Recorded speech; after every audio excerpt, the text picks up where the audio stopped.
আল্লাহর বিচার তো সঠিক বিচার উনিই করেন সবসময়। আমি মনে করি প্রত্যেকটা প্রাণের মূল্য অসীম। সো কোনো না কোনোভাবে অস্থিরতা তৈরি করতে পারলে ভালো লাগছে।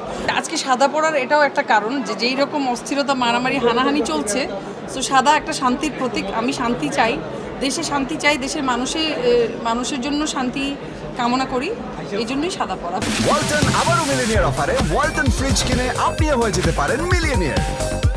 মিলিনিয়ার ছড়াছড়ি দেশ জুড়ে, এটা শুধু ওয়ালটেনই পারে। আমাদের শিল্পীরা কাজ করতে যেতে পারছে না, আউটডোরে গেলে কোনো কোনোভাবে বন্ধ করে দেওয়া হচ্ছে, এক এক সময় এক একজনের উপরে অ্যাটাক করা হচ্ছে। অনেকে দোকান ওপেন করতে গিয়েছে, মেহজেবিন চৌধুরীকে আটকানো হয়েছে, তারপরে পরিমণিকে আটকানো হয়েছে, তারপরে অপুদিকে আটকানো হয়েছে। আমার কথা হচ্ছে এটা তো আমাদের প্রফেশন, এটা আমাদের কর্ম, এটা করে আমরা খাই, এখান থেকে আমাদের রিজিক আসে।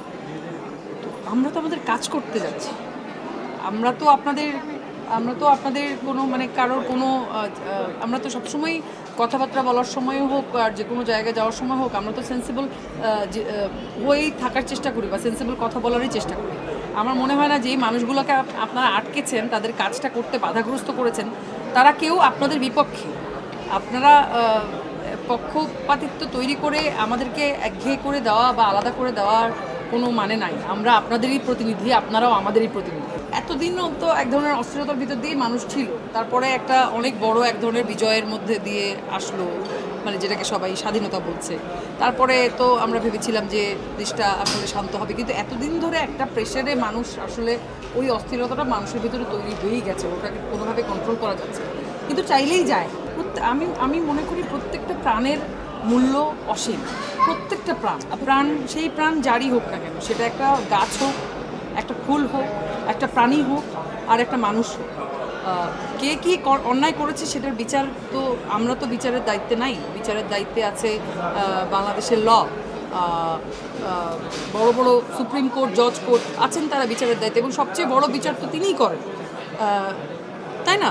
তো সেই বিচার তো আমরা দেখছি। আল্লাহর বিচার তো সঠিক বিচার উনিই করেন সবসময়, আমি মনে করি। তো তার করা বিচার নিজের হাতে তুলে নেওয়া, এটাও তো ভালো কথা।